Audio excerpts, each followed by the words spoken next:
Welcome back to the Talent Talks podcast, where this week I'm delighted to be joined by the Procurement Director at Just Eat Takeaway, John Butcher. John has worked in procurement for well over 20 years, working for some iconic brands. And today we are going to be talking about his journey here at Just Eat and the ability to grow and progress in building a procurement team from scratch, the challenges and opportunities that faced it, about hiring at pace, and what he looks for in talent. So let's get on with today's show. John, thanks so much for joining me today on the podcast. Oh, you're welcome. Thanks for coming. So firstly, you were mentioning to me before we started today, you came into the business, needed to build a team quickly. What are the challenges of being able to do that? Well, building a team quickly for me was tough but super important because I was procurement person number one. I came in to design, build and lead the team. So I wanted to do it with credibility. I had to get the vision, strategy and mission sorted out quickly. And then it was around starting small and growing quickly. Yeah. So an external team coming from a mixture of contractors and consultants was a key part of what I did. Yeah. So I could bring people in quickly with proven subject matter expertise. But I did blend in a couple of people from the internal team. So I recruited internally and had a mixture of people that understood Just Eat Takeaway, or Just Eat at the time we were, and technology, and then blended those with the external subject matter experts to create a super small team at the start that could then grow, because it was always quicker to get some good talent through consultants and contractors in terms of a hiring process than recruiting for employees. So that was how I started small quickly. And as we grew, our scope grew, our geographical reach grew. I could grow that with a mixture of consultants, contractors and employees. But over time, the share changed. So I started off with literally around 90% external consultants and contractors. But 3 years later, it was down to about 20%. And then after 4 years, down to 10%. And now it ticks around 5 to 10, depending upon the needs of our team. Yeah. So how do you, just on that, I mean, that's incredible to get in, so quickly, and then having to sort of get those people, in the business at pace.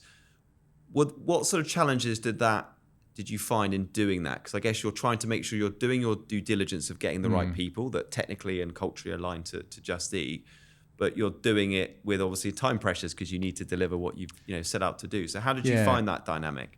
Yeah, well, it was fun, right? Because it was about values and attitudes and behavior for me. Okay. So people that were really proud of what they were good at, but also were just prepared to roll their sleeves up and do something that they're not used to doing, which is why the consulting approach fitted quite well. So people who got the consulting approach will typically go into new areas quite comfortably and handle things that they don't understand in a good, credible way. They're not afraid to say they don't understand, but they'll come up with a plan to meet that. Yeah. So that mindset was really, really important. And Just Eat as well still is an entrepreneurial company, and it was even more so back then. And it had lots of, it operated more on informality. So there were job descriptions, but they're very small.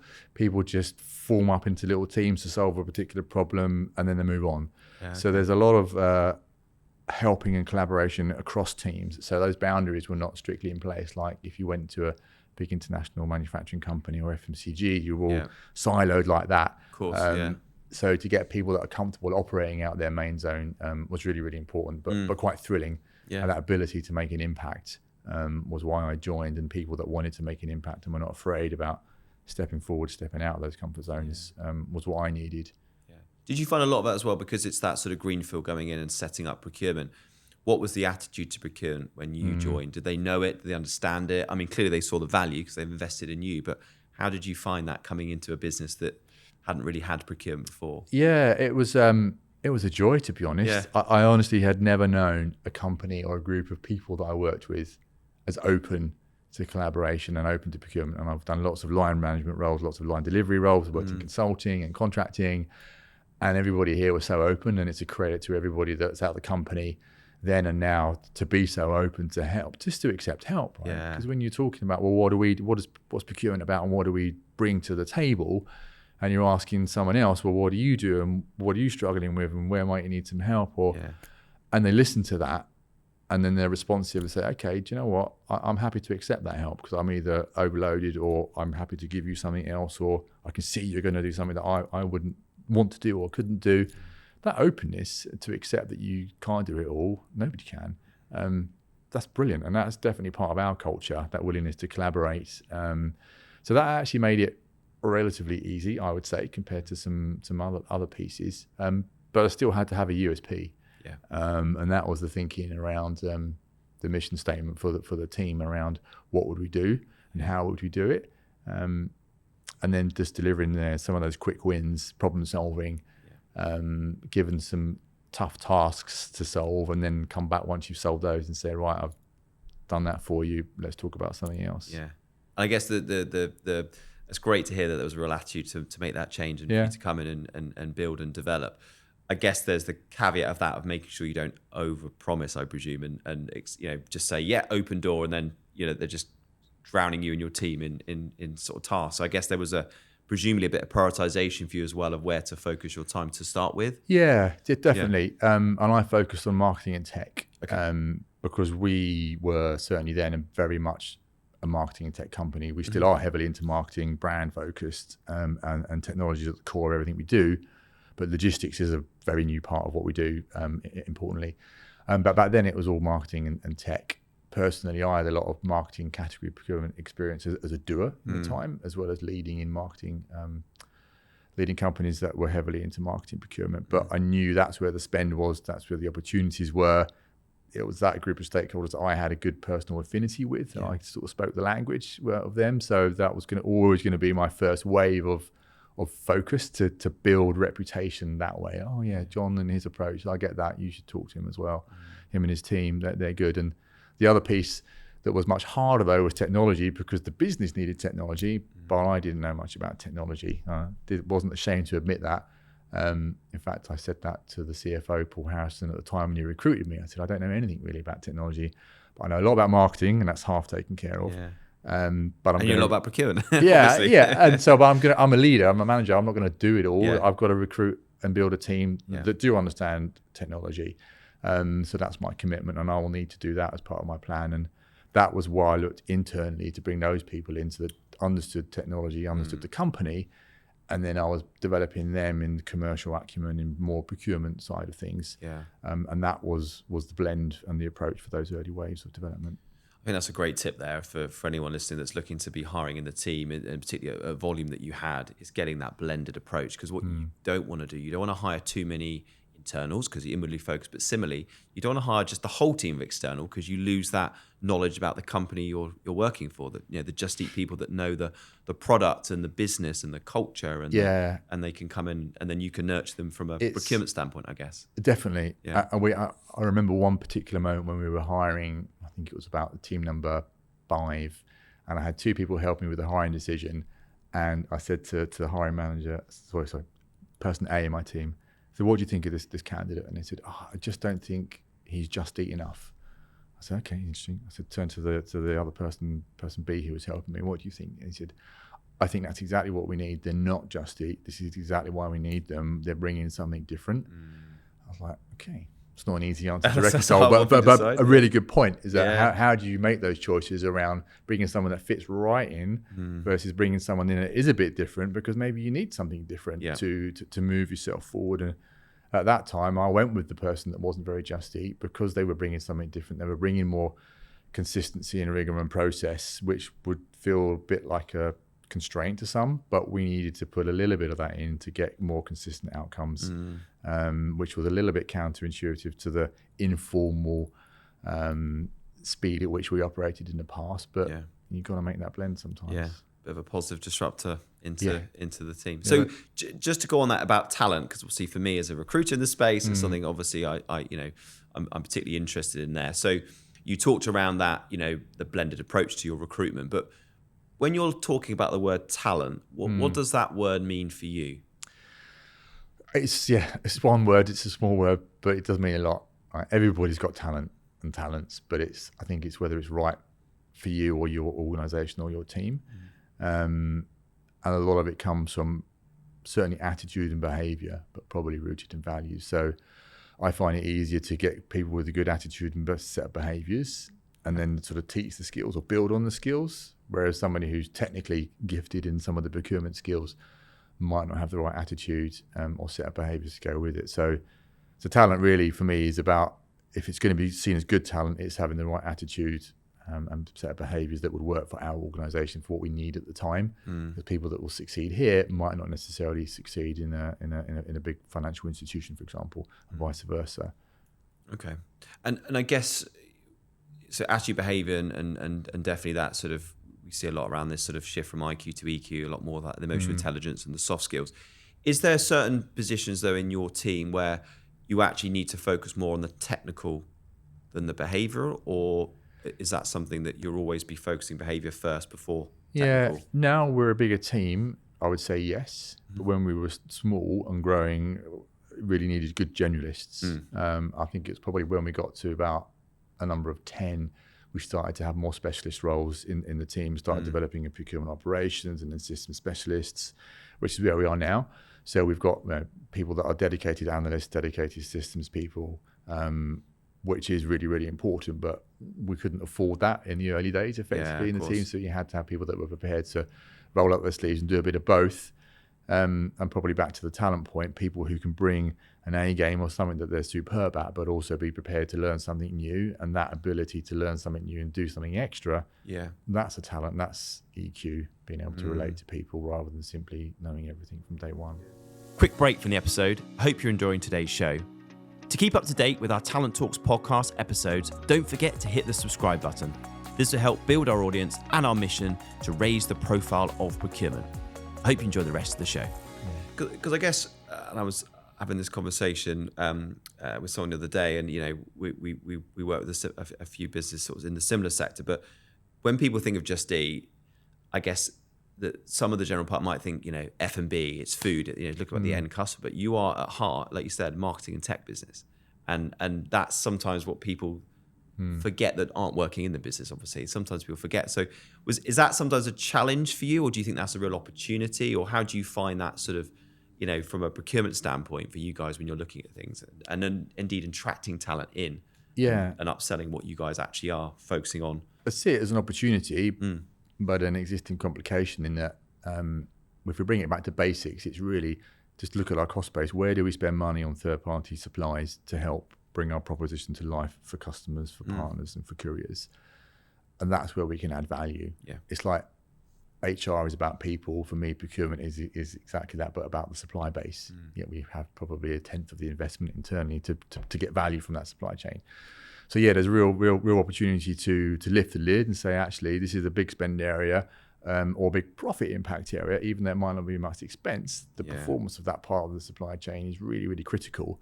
So let's get somebody put behind that. There's the big A-ticket items that people come through the doors for or apply for, like marketing, technology, increasingly logistics, which 5 years ago was a much smaller part of our business. Now it's much, much bigger. We want all of our logistical operations, whether it's outsourced, insourced, or contractor-led, to work efficiently. And then how we support that with supply is critical.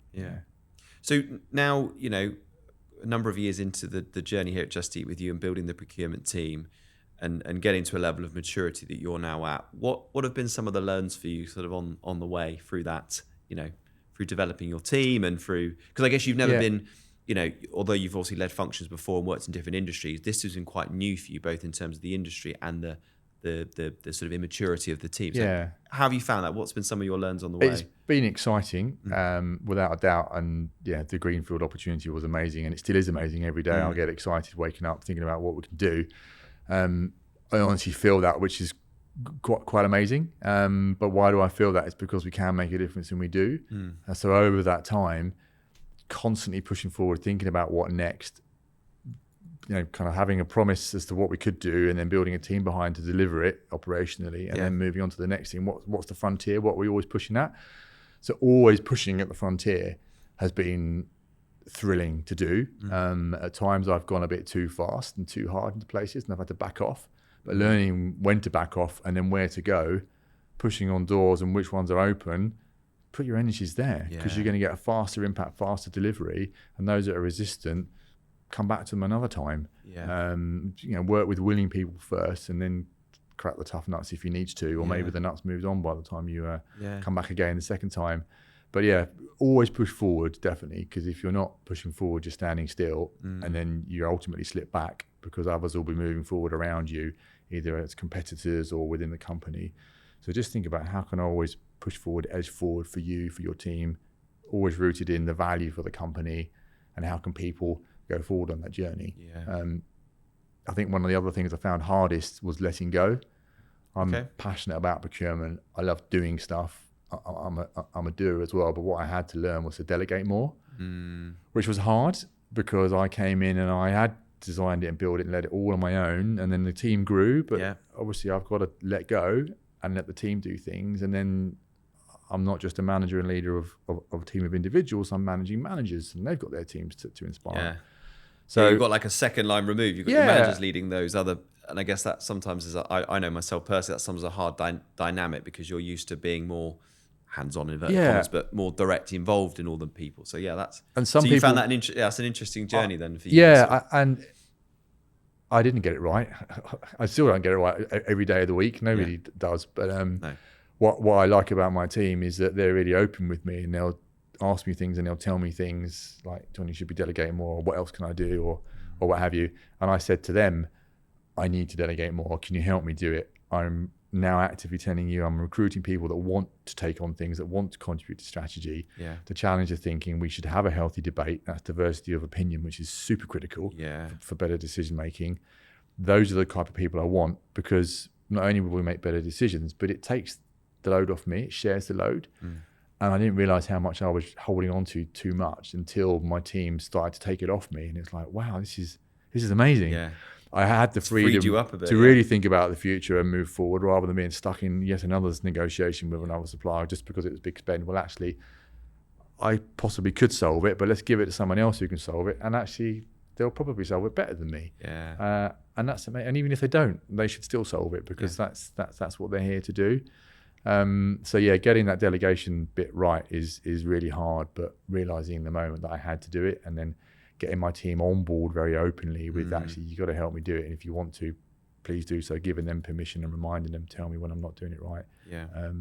Makes it, we find quite a nice, healthy, open place. And if you do need to step and get involved, great, but let them take ownership of that decision, not you, ultimately, and allow them the freedom to deliver. And as you say, you're investing in these people at the end of the day, so you've got to trust them and empower them to be doing their roles. And we don't get everything right all the time. I remember a mentor of mine back at Nestle, he said, you won't get every decision right. If you get 70% of things right, you'll be doing well, but the important thing is make a decision and get on with it, but learn from things. So we're a tech company as well. Living life in beta is a motto that was sort of bandied around, and I try and take that approach with the team to say, look, again, none of us get everything right. It's okay to stumble and fall over. Just do your best with the right intention and get up and support each other going forward. And it goes for me as a manager, for my teams, for the technology we use, all those things. We shouldn't be afraid just to get involved and try. Shouldn't be afraid to fail and learn. We're even debating whether we should use the word fail, because it has it's quite negative connotations. It does, I agree. Exactly. And some people, who was it? Someone said first attempt in learning, FIAL, which again is great, but we need to try things. Not everything works. That's fine. Learn from it and move on. Great advice. I totally agree. In terms of the broader procurement landscape at the moment, you referenced, you've been in the profession a while. You clearly see your passion for the industry, not only in Just Eat, but the wider procurement profession. What do you make of the procurement landscape at the moment in 2024 as we finish the year off? What's your views on procurement as a wider profession at the moment? It's exciting because we can always add value. Like when there's cost of living crises, downturns, profit warnings, when times are tough, procurement can add value in savings. Of course you can, and we can do way more than savings than we do, but that's your ante to get at the table, I think, is delivering savings in good times and tough times. But then security, helping people manage risk in a better way, having a more resilient supply chain, predicting things that are going to go wrong and avoiding it, or responding quickly. These are extra ways that you can add value. So that's exciting. You should never wish a crisis to happen, but don't waste a good crisis is a well-used phrase. So look for problems that are occurring and help people solve it. Technology in the procurement space, we hear a lot about AI, which has eclipsed automation. There's a lot of value to be had there, but I think we're right near the peak of a hype cycle right now in terms of overhyped and under delivery, and the cost of these things is huge compared to the value that you get back on the other risks that come in with it. So I think in the near future people will be automating an awful lot more, definitely using AI, but we still need people at the heart of it to set the parameters of what you want the AI to do some of that coding, that programming, some of the check-in, deciding how we use it. You can have the best tools in the world, but if no one knows how to wield them, they're not really much use. Well, exactly. You need credible data at the front end of it anyway to deploy. And I guess my concern with AI is it's here to stay, and it's great, and embracing the technology like you guys are clearly doing here at Just Eat. But I guess the danger or the risk potentially is losing that empathy and that people feel to decision making and processes potentially. So is that something that you're sort of more broadly in procurement worried about, or just think we just need to use things in the right way? Or from other peers that you speak to, do you think they're using it in an effective way? Or is there a bit of fear as well around? There's definitely fear, a fear of being displaced. Definitely, that's a natural fear. Everybody has that fear. But I do think you need to embrace it. I think if you start embracing it selectively and carefully, right, the fear will ebb away a bit, but you'll also then start to see ways in which you can add value by working with this tool. Right? So that's where the success is going to come from, is working with these tools, not sort of denying it and holding it at bay through fear or total doubts. Work with it for the positive reasons and manage the downsides, and then move on with it. I think. I agree, and I think as you sort of touched on earlier, I think the evolving world that is procurement. You think about all the geopolitical changes and things that are happening in the world both now and indeed in the last few years. We just had an election results in America, which the impact that may or may not have in the British economy and certainly the wider global economy, no question. For you, does that further emphasize the kind of agility that procurement needs to have at the moment, or do you think that's always been there? Think about agility and also the supply chain resilience that you guys need to have. Is that more prominent in your thinking now in your decisions, or? Yeah, it's more prominent for us, certainly. It's always been there. There's always been a risk of change of governments, always risk of war, always risk of flooding, earthquakes. Sadly, those are increasing risks, right? Governments tend to be getting a little bit more extreme, perhaps, in some of their policy making, and the swings and the polarization within society. So I think, the chances of negative events occurring is increasing, and the impact of some of those is increasing. But then the mindset to be attuned to those and to do something about it should always have been there. And for us now, we've got it on there. So we've got risk KPIs now as part of our 5 profit-driven metrics that we run as a department, and we've got a plan around that. Whereas, 5 years ago, not every procurement team would have done that, but it matters enough to do something, and that's where automation is starting to come in for us. I don't mind saying, like we're asking ourselves, well, wouldn't it be great if all these manual tasks and these things that are either taking a long time to fulfill or not fulfilling themselves, are falling down because there's a manual slip up. Thinking, okay, well, wouldn't it be amazing if that could be automatically done? It could automatic information about this supplier in that industry could suddenly appear, get picked up, get pushed to the people that need to know to say, you need to decide what to do on this situation. Wouldn't that be amazing? Okay, well then that sounds like part of a roadmap plan that needs to be developed for risk, for example, and that's where we're going with it. Whereas, are we trying to automate and use AI in negotiations? Not at the moment, I don't mind saying, but we will. I'm fascinated to see if that does happen. That'd be really interesting. We've seen it with tenders. We've seen it certainly with a lot of businesses doing it on a tender, but actually the negotiate, the old school negotiation of face to face, or over Teams or whatever, having the chat. Be interesting to see if that does transition into. Well, you think, what was it? War Games, that film where you got the 2 computers playing each other. Are we going to have bots negotiating against bots? Will they ever reach a conclusion? Will they ever reach a deal? That would be interesting to work out. Or maybe they will. Maybe they'll reach better deals quicker than humans can. We'll all be out of a job, John, if that happens. Me included. And I guess my last question to you, we kind of touched on the future, but I guess for you, for anyone that's listening today around, thinking about going into a procurement leadership role or maybe a greenfield site like you've done, what advice would you give to anyone that's wanting to go into procurement leadership? Or in procurement leadership now even, and maybe, what would your advice be? I think probably, don't hold back and extend your sphere of influence. I mean, that almost goes to anybody in any position, but certainly in leadership. As you get into leadership, your ability to influence grows, or it certainly should do. So if you're pushing it as boundaries, thinking, well, where else can we add value? What else could we do? And pushing your team forward and pulling them forward in that sense, you will start adding more value, and your company will need you more and rely on you, and you'll contribute to its success a lot more. Yeah. And that's hugely rewarding, rather than coming in and doing a job that's been done the same way day after day for years before. Come in and try and make a difference and push forward. And when you've done that, push forward to the next thing. And not everything will work, but keep trying. Don't worry about failing. It's better to try, fail, and try again than to not try at all. Yeah, love that. Totally agree. So we're going to finish with 5 quick fire questions, which I haven't prepared you for. And I want you to give the answer that just comes in your head. Yeah. You know, you don't have to give rationale. You can do, but you don't have to. All right. So question number 1, who is your biggest inspiration? Wow. Probably my dad, actually, just through hard work, determination, and he loved what he did and passionately followed that thread throughout his whole career. Yeah. What gets you up in the morning? Or the ability to make a difference positively. Yeah. Brilliant. 1 word to describe the future of procurement. Exciting. What's the best career advice you've ever received?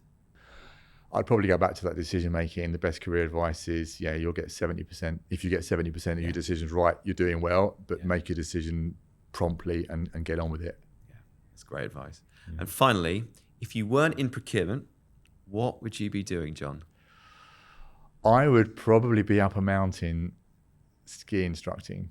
Wow. Assuming that I'd pass the test for ski instructing, but that's what I love. I love skiing, I love the snow, I love helping develop people, hence the learning bit. But you don't earn much money, but you get to live on the snow that I love. Yeah. So I think, if I did a different route in life, that might be the way I went, not corporate. Fantastic. John, thank you so much for joining me on the podcast. Love chatting to you today. Good luck the rest of 2024 and beyond. Thank you. And thank you again. Brilliant. Thanks. I hope you enjoyed today's show, and we'll be back soon with more Talent Talks podcasts. In the meantime, please hit the subscribe button on your favorite platform. See you soon. Take care.